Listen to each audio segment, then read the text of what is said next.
Voltando aí, uma rapaziada com QRA Nego Drama, caminhoneiro lá do Paraná. Rap aí dos flogueiros aí. Mas não é isso que a gente vai falar. Vamos falar aqui rapidamente, talvez em 10 minutos, a questão da visão do mundo do governo Trump, Putin e Xi Jinping. Os três grandes líderes mundiais aí, com algumas visões paradoxais, algumas diametralmente opostas, que essa é paradoxal, né, meu filho? E algumas convergências e etc. Vivenciamos hoje uma época, que eu já venho falando há algum tempo, da guerra comercial. E a guerra comercial agora ela vem realmente pesada. Você tem três presidentes hoje, Trump, dos Estados Unidos, cujo slogan é America's First, América em primeiro lugar, a retomada do crescimento norte-americano. A indústria americana foi superada, você sabe, pela China, né? Tanto em produção como em exportações e etc e tal. E o Trump ele veio com esse objetivo de trazer novamente o crescimento econômico. Na primeira gestão dele, ele chegou a um desemprego praticamente friccional, aí depois veio a pandemia e aí nós tivemos uma situação que aí aumentou, explodiu o desemprego e tudo isso aconteceu no mundo todo, inclusive nos Estados Unidos, que tem um déficit muito grande hoje para resolver.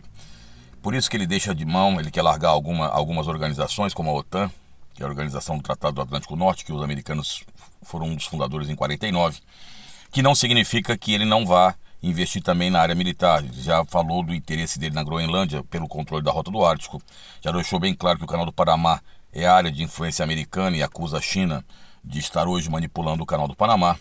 E também não deixou de falar aí sobre a guerra da Ucrânia. A Ucrânia hoje, que é importante para os Estados Unidos como grande fornecedor de matéria-prima também, né? E também as guerras do Oriente Médio. O pessoal não vai pensando que o Trump disse que ia diminuir a situação das guerras, que vai acabar a guerra de uma hora para outra, até porque a indústria bélica americana produz aí um grande percentual do PIB americano, e sem guerras quebram os Estados Unidos. Ele colocou várias tarifas aí sobre taxações que abalam a economia toda mundial, alegando que muitos países, inclusive o Brasil, cobram taxas bem superiores a que os Estados Unidos cobram da importação de produtos. Então começa uma guerra mundial comercial. Sempre falamos isso, não a guerra em termos bélicos, mas a guerra mundial comercial, sim. E como dizem alguns analistas, o Trump enxerga o mundo como se um banco imobiliário fosse, aquele jogo excelente chamado banco imobiliário. Né? Quer fazer o retorno de todos os empregos para os Estados Unidos e poderemos passar, não sabemos disso, mas poderemos passar talvez uma crise análoga de 1930. Agora, uma crise análoga de 1930 hoje, realmente os mercados iriam ruir em muitos lugares e isso poderia causar no mundo todo um aumento aí de violência, de desigualdades, etc. O Putin é um estrategista, né? Eu sei que o pessoal vai falar que ele nunca foi em campo de batalha, que ele era, Ele era da burocracia da KGB. Meu filho, veja o que Stalin dizia. Quando tem uma cena no filme Stalin, de Robert Duvall, que era fantástica, quando Lenin pergunta quem que vai tomar conta da burocracia, aí pergunta-se Leon Trotsky, um dos grandes revolucionários que ia ser, ele falou, não, isso é um trabalho para uma mula, chame Stalin. E aí Kamenev, Zinoviev, Bukharin e outros, né, também assinaram embaixo. E Stalin dizia num diálogo com Kaganovich, esses idiotas fizeram o que eu queria, me deram todo o poder nas mãos. Então a burocracia, ela realmente tem todo o poder nas mãos. E Putin, o slogan do governo Putin, quando ele assume em 99 como primeiro-ministro e 2000 como presidente, é a restauração da mãe Rússia.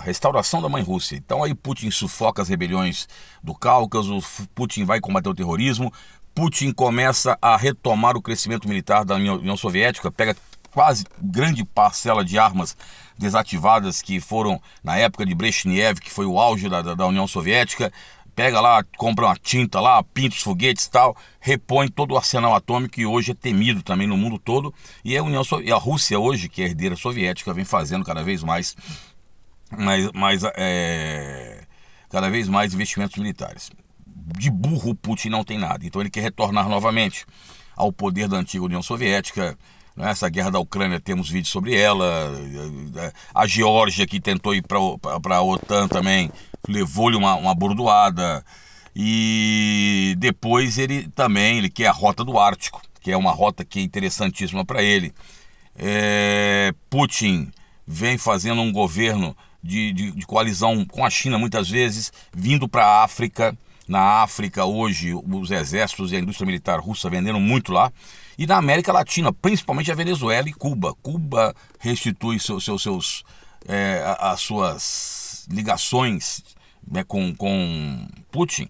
Até quando Fidel morreu, Putin elogiou como um grande companheiro da revolução, né, da Rússia, da União Soviética e tal. E a Venezuela. Por que ninguém tira o Maduro? Você está achando que ninguém tira o Maduro porque quer? Os americanos não foram nem na Venezuela, ficam só ameaçando. Nós sabemos que hoje a Venezuela está sob a égide da Rússia e da China, com o apoio desses dois governos. Então o Putin é um estrategista. E o Xi Jinping é aquela incógnita, né, bem chinesa. Quando você tem a Revolução Chinesa em 1949, a Revolução Socialista, com Mao Tse-tung, Deng Xiaoping à frente e Chiang Kai-shek, que comandava o Kuomintang, foi lá para Taiwan. Então acontece a Revolução Socialista Chinesa, depois Mao Tse-tung vai crescer, depois ele vai ser colocado de lado, e aí depois ele retorna em 66 com a Revolução Cultural Chinesa, onde foi brutal. Depois, na década de 70, em 72 ou 71, ele retoma as relações com os Estados Unidos, e para os americanos foi bom porque conteve o expansionismo da União Soviética. Segundo os estudiosos da Revolução Chinesa, 3 presidentes se destacam dentro da história chinesa, né, do pós-revolução. Mao Tse-tung, o grande timoneiro, Deng Xiaoping, que eu sempre chamo de Trotsky da Revolução Chinesa, a inteligência, o engenheiro, trabalhou na Renault, em 1916 trabalhava na Renault, e Xi Jinping. Xi Jinping, o negócio dele é o comércio, mas um comércio mundial também, sem interferir na política interna dos países. E ele cria aquela famosa One Belt One Road, que é a nova Rota da Seda, que é o domínio chinês no mundo em termos de negociação. E a China cada vez mais se tornando protagonista na ONU, em alguns debates da ONU, a China tentando tomar o lugar dos Estados Unidos como grande protagonista. Então nós vivenciamos esses 3 pensamentos diferenciados. O do banqueiro, o do banco imobiliário, o do estrategista Putin e da incógnita, que é muito inteligente, Xi Jinping. Então isso aí é só para você ficar ligado, que a guerra comercial já começou, filhão. Então isso poderá demandar muitas vezes crises econômicas no nosso país, desemprego pode acontecer, e aí o Brasil vai ter que tomar suas decisões, né, em relação aos Estados Unidos, ou o crescimento do BRICS, que está crescendo cada vez mais países querendo entrar no BRICS, inclusive a França queria entrar no BRICS. Então, são vertentes de pensamento aí que tem, tá? E nós estamos aí, escutando o Rap dos Flogueiros. Eu sei que quase ninguém chegou aqui. Se quiser dar like, dá. Se não quiser, meu filho, não vai mudar minha existência. Valeu? Tamo junto, é nóis, que heróis. Já Elvis.